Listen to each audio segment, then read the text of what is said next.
Ravi de vous retrouver sur les antennes de Chérif la Télévision pour cette nouvelle édition d'information. Mesdames et messieurs, bonsoir. Au menu de ce journal, l'allocation familiale est un régime d'assistance et de sécurité sociale de l'Institut national de prévoyance sociale accordé aux travailleurs d'une entreprise pendant la période de travail. De nos jours, l'octroi de ce régime devient source de débat et d'incompréhension de part et d'autre dans les lieux de travail. Qu'est-ce que c'est que l'allocation familiale? Qui en sont bénéficiaires? Quelles sont les causes du non-paiement de la dite allocation? Éléments de réponse dans cette interview exclusive signée Amadou Camara. Effectivement, la situation des allocations familiales à l'Institut national de prévoyance sociale, communément appelé INPES, se présente de la meilleure façon. L'allocation familiale, c'est un droit que nous donnons aux travailleurs immatriculés à l'INPES, dont également les employeurs sont immatriculés. C'est prévu par le Code de prévoyance sociale. C'est une branche, effectivement, et sinon un régime accordé aux travailleurs. Mais il y a bien sûr des conditions pour pouvoir bénéficier de ces droits. Comme je le disais tantôt, il faut que l'employeur soit immatriculé à l'INPES et que la personne qui demande le droit d'allocation familiale également soit immatriculée à l'INPES. En plus de cela, comme tous les régimes, il faut une période de stage.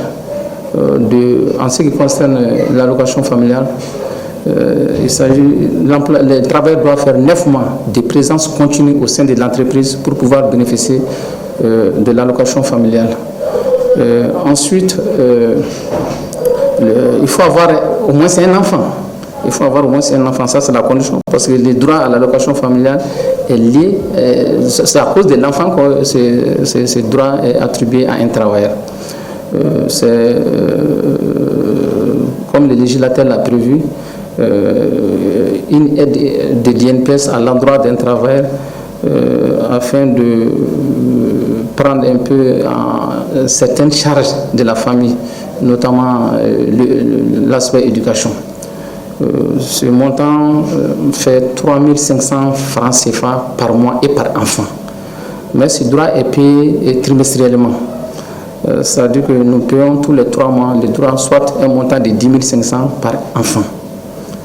Chaque trimestre, bien sûr. C'est 3 500 francs par mois et pour chaque enfant. Mais comme le droit il est payé trimestriellement, nous payons 10 500 francs CFA pour chaque enfant, effectivement, à la fin de chaque trimestre. Alors, autant d'enfants, le nombre est toujours multiplié par 10 500 francs CFA. Je disais tantôt qu'il y a des conditions. Il faut être immatriculé, il faut que l'employeur soit immatriculé, il faut que tu aies au moins un enfant et que l'enfant ait 1 an. Parce que le droit à l'allocation familiale est payé aux parents à partir du premier anniversaire de l'enfant. Parce que vous allez peut-être poser la question, parce qu'il y a d'autres droits qui sont payés pendant la grossesse jusqu'au premier anniversaire. Mais le droit à l'allocation familiale commence à être payé à partir du premier anniversaire de l'enfant, jusqu'à l'âge de 14 ans ou à l'âge de 21 ans, selon effectivement les conditions.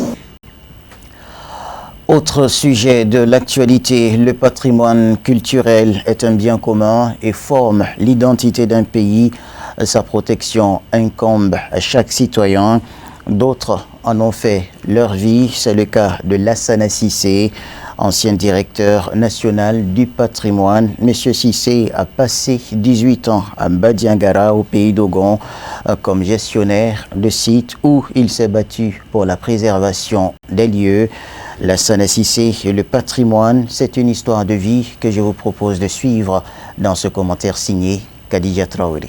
Si Lassana Cissé a consacré toute sa vie au patrimoine, une étape importante a été son action pendant 18 ans pour préserver et valoriser la falaise de Bandiagara, au pays d'Ogon, un site de 4000 km² avec plus de 200 villages, d'où son dévouement pour un site qui concerne la vie de nombreuses communautés. J'ai compris l'intérêt pour un pays comme le Mali, qui est un pays de patrimoine, un pays de culture, l'intérêt de gérer et de valoriser le patrimoine culturel national. Parce que beaucoup de gens ne savent pas, mais le patrimoine culturel rapporte beaucoup d'argent, ou a rapporté à un pays comme le Mali, où il n'y a que des sites culturels, le tourisme donc est culturel. Et en parlant d'industrie du tourisme, le tourisme rapporte beaucoup à tout le monde. C'est pas seulement aux opérateurs, aux hôteliers, aux agences de voyage, mais aux populations locales, les boutiquiers, les guides de tourisme. Mais au-delà, le patrimoine contribue à la cohésion, à la paix, à l'entente entre les gens. L'architecture malienne est reconnue et préservée depuis l'époque coloniale. Et pourtant, des bâtiments comme l'Institut national des arts, INA, sont menacés de disparaître. L'Institut national des arts, les bâtiments est une partie identitaire de notre patrimoine architectural, parce qu'on parle d'architecture néo-soudanaise, qui est un style de construction qui existe sur notre territoire depuis au moins le XIIIe siècle et qui s'est développé dans toute la région ouest africaine. Donc ce bâtiment, c'est un patrimoine architectural à conserver. Pourquoi ça fait objet de beaucoup de bruit maintenant? Parce que apparemment on l'a bradé, on l'a vendu, l'État l'a vendu à un opérateur qui veut détruire pour construire peut-être un centre commercial, je parle comme ça. À ce jour, le Mali compte 4 sites inscrits sur la liste du patrimoine culturel de l'UNESCO, dont les plus anciens sont les mosquées de Tombouctou et de Djenné en 1988, suivi du pays d'Ogon en 1989 et des tombes d'Askia qui se trouvent à Gao, dans un grand cadre. Le Mali, c'est un pays de patrimoine. Un pays voisin, le Sénégal, qui a tout envié au Mali sur le plan du patrimoine, a inscrit déjà 7 sites. On pourrait inscrire, par exemple, jusqu'à 10 sites. Mais avec la crise, c'est devenu compliqué, comme le fort de Médina Caï, ou la cathédrale de Mandiakoui, ou la mosquée de Kankoumoussa à Gao, où il y a beaucoup d'autres sites qu'on peut inscrire au Mali. Malana que 4. Avant de quitter, j'avais initié un dossier d'inscription des sites demandés. Case sacrée de Kangaba, le site de Kourgouanfouga et Case sacrée de Kenyero et l'Arche de Kamandjan. Le diplômé de l'école normale supérieure de Bamako et passionné de patrimoine se sent fier de ses multiples réalisations au cours de sa riche carrière. Il en tire un bilan positif. Franchement, on a fait beaucoup de choses. Je vais en chiffres. On a construit par exemple 3 musées locaux, 3 musées. Sur le plateau d'Ogon, parce que le pays d'Ogon, c'est 3 régions naturelles, le plateau, la plaine et les falaises. On a fait 3 musées locaux, dont un musée communal à Soroli. On a construit deux campements touristiques. On a construit un centre d'artisanat d'art. Ce dont je suis particulièrement fier, c'est notre appui aux femmes teinturières, c'est-à-dire la valorisation des savoirs et savoir-faire dans les domaines de l'indigo. On a franchement fait des choses dont je suis personnellement fier. Je n'aime pas beaucoup parler de moi, mais c'est des choses qui sont restées. Et à Bandiagara, grâce à un financement de l'Union européenne, on a construit un musée régional qui malheureusement jusqu'à date n'est pas inauguré parce que les travaux ont pris fin quand la crise s'est déclenchée en 2012. Son parcours irréprochable a été marqué par ses collaborateurs qui retiennent de lui que c'est un gros travailleur. D'abord, Lassana, il fut un très bon directeur. Lassana a dirigé la Direction nationale du patrimoine culturel. Pendant tout ce temps, il a aimé les travailleurs. Il les a rassemblés Et il a été tellement gentil avec les travailleurs que nous ne pouvons pas l'oublier. C'est un homme qui aime beaucoup le bon travail et il récompense le bon travail. Les gens avec qui Lassana a travaillé, souvent il lui arrive de nous appeler individuellement sur nos sites pour nous demander « Ah Moussa, comment tu vas sur ton site? Alors, quels sont les problèmes que tu rencontres? Alors, quelles sont les positions que tu proposes ?» Donc ça va, vous avez vu que c'est un suivi que le directeur fait vis-à-vis d'un ancien collaborateur. Il n'est pas actuellement le directeur, mais il se soucie des gens qui ont travaillé avec lui et il se soucie de l'avenir de ces gens. Après 18 ans passés à Bandiagara comme présentateur du site, il a été contraint de revenir à Bamako à cause de la crise en 2013 où il a été directeur national du patrimoine jusqu'à sa retraite en 2017. Depuis, il a ouvert une agence de consultation panafricaine sur la culture et le développement locaux. Président de l'Association internationale pour l'éveil des monuments et sites, il intervient également à l'international.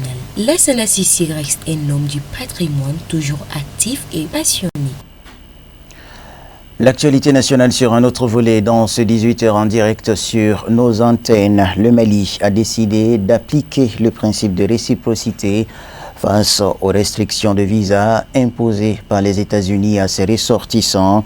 Cette décision a été prise en réponse à la démarche américaine du 16 décembre 2025 de durcir les conditions d'entrée aux États-Unis pour les citoyens maliens. On en sait plus dans ce reportage signé Khadija Traoré, Draman Mali.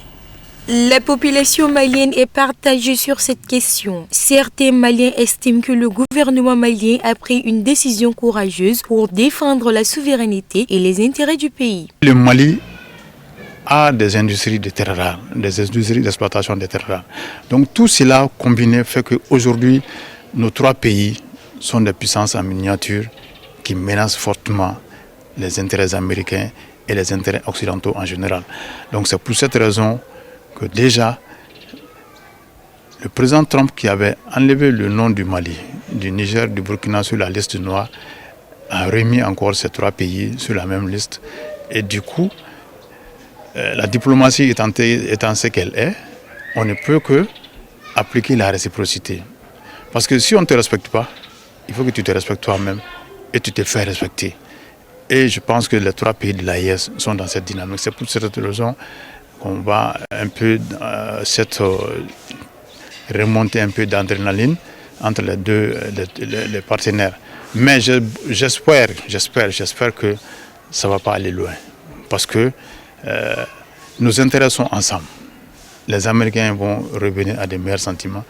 Et parce que c'est une manière de nous intimider. Mais dès l'instant que les autorités ne se laissent pas intimider, ils vont trouver un terrain d'entente. Moi, je suis convaincu. Parce que les Américains n'ont pas intérêt à ça. Parce que nos trois pays sont dans une dynamique aujourd'hui qui fait qu'ils n'ont plus peur. Parce qu'ils sont adossés à des puissances. C'est vrai, les États-Unis ont beaucoup de moyens. Les États-Unis peuvent nous faire disparaître du jour au lendemain sur la carte mondiale. Mais ils ne peuvent pas oser le faire parce que la règle, disons, le droit international ne lui permet pas de faire certains actes. Et donc, forcément, on va trouver un terrain d'entente, je pense bien. Les Américains ont cru que le monde les appartenait toujours, en prenant la décision de couper ou d'interdire aux ressortissants des trois pays, qui est l'AES, leur visa, moyennant un prix exorbitant pour décourager quand même tous ceux qui veulent voyager.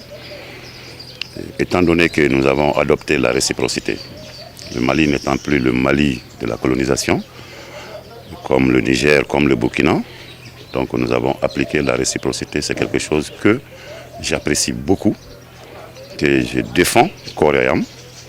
Et ce n'est que le résultat de ce qu'ils ont cherché, parce qu'ils ont toujours pensé que c'est le même petit État que le Mali, que le Burkina ou le Niger. Maintenant, ils ont compris qu'il faut qu'on aille sur un même pied d'égalité sur ce que nous on a demandé. On n'a jamais demandé à qui que ce soit des restrictions sur quoi que ce soit. Le Mali, le Burkina et le Niger ont toujours été des pays ouverts, hospitaliers et tout.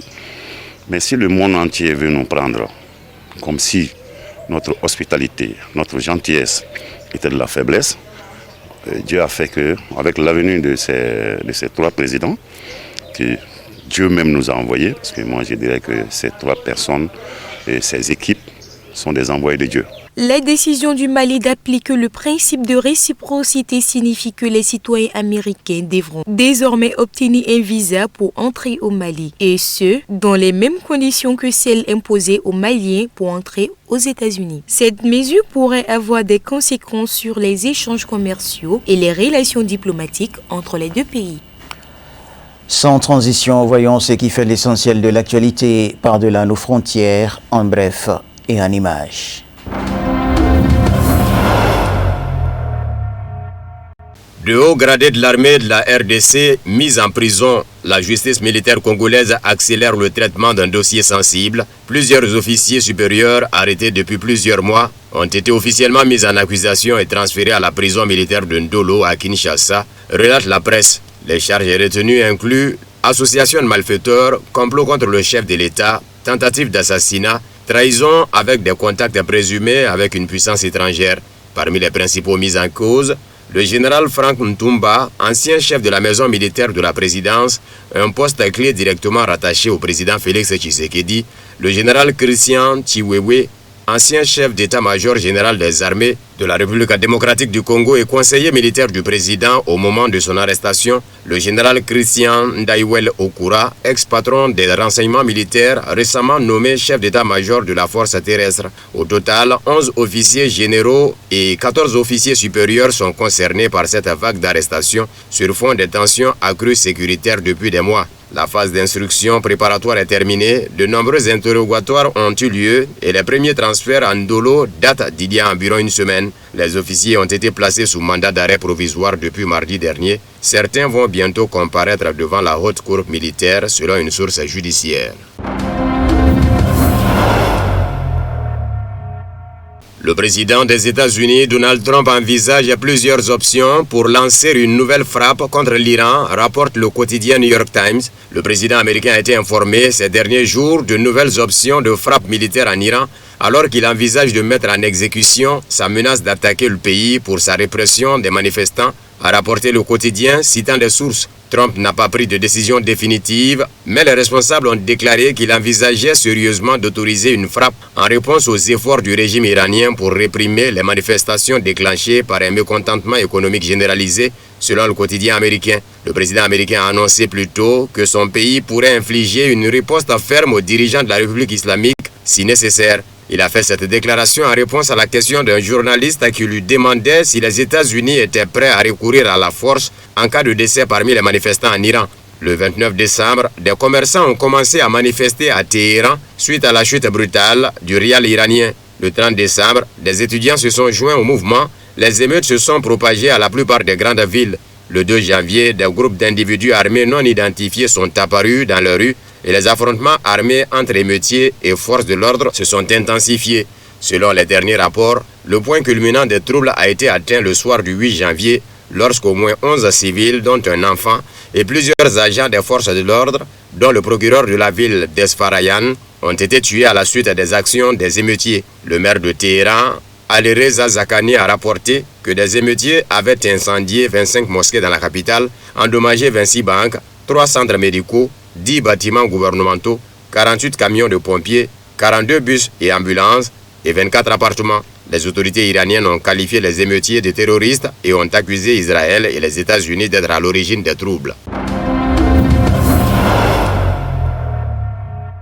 Le président Donald Trump a donné instruction au commandement des opérations spéciales interarmées des États-Unis d'élaborer un plan détaillé concernant une éventuelle invasion du Groenland, a rapporté le quotidien britannique The Mail on Sunday, citant des sources. Le quotidien a indiqué que selon ces sources, le président a demandé au commandement des opérations spéciales interarmées de préparer le plan d'invasion. Trump a maintes fois affirmé la nécessité du rattachement du Groenland aux États-Unis. Dès son premier mandat, il avait proposé d'acheter le Groenland et en mars 2025, il s'était dit confiant quant à la possibilité de son annexion. Les propos tenus en début de semaine par Stephen Miller, chef de cabinet adjoint de la Maison-Blanche, ont remis en question le droit du Danemark à contrôler l'île, affirmant qu'elle devrait faire partie des États-Unis. Le New York Times a rapporté samedi que la première ministre danoise Mette Frederiksen, était choquée par les récentes déclarations de Trump et Mueller. La première ministre danoise avait depuis longtemps pris au sérieux les menaces de Trump et avait tenté de persuader en douceur le dirigeant américain d'y renoncer, selon le New York Times. Les déclarations acerbes de Mueller l'ont stupéfié et ont plongé les collègues européens de Frederiksen dans un état proche de la panique, toujours selon le New York Times. Les dirigeants européens tentent de s'entendre sur une réponse possible aux déclarations de Trump et espèrent trouver un moyen d'éviter une confrontation avec Washington, rapporte le New York Times. Parmi les mesures envisagées figure le renforcement des forces de l'OTAN pour contrer plus efficacement l'influence de la Chine et de la Russie, voire l'octroi à Trump d'un accès aux gisements minéraux du Groenland, précise le journal. Les sanctions que l'Union européenne pourrait imposer aux États-Unis ont peu de chances d'être efficaces, a déclaré Andrei Klichas, président de la Commission de la législation constitutionnelle et de l'État à la Chambre haute du Parlement russe, en commentant un article de Sunday Telegraph.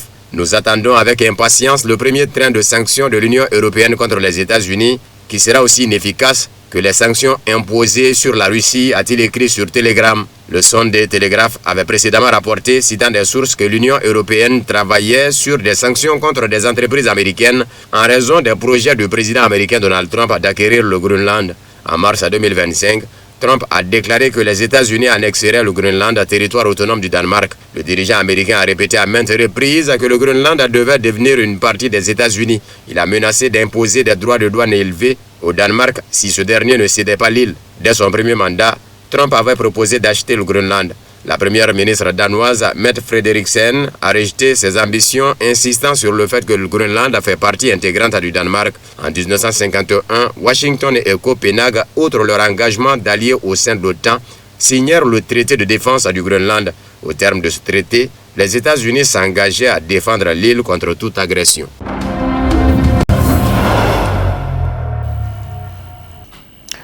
Voilà qui met fin à cette édition d'information. Merci à vous de l'avoir suivi. Bonne suite de programme sur nos antennes.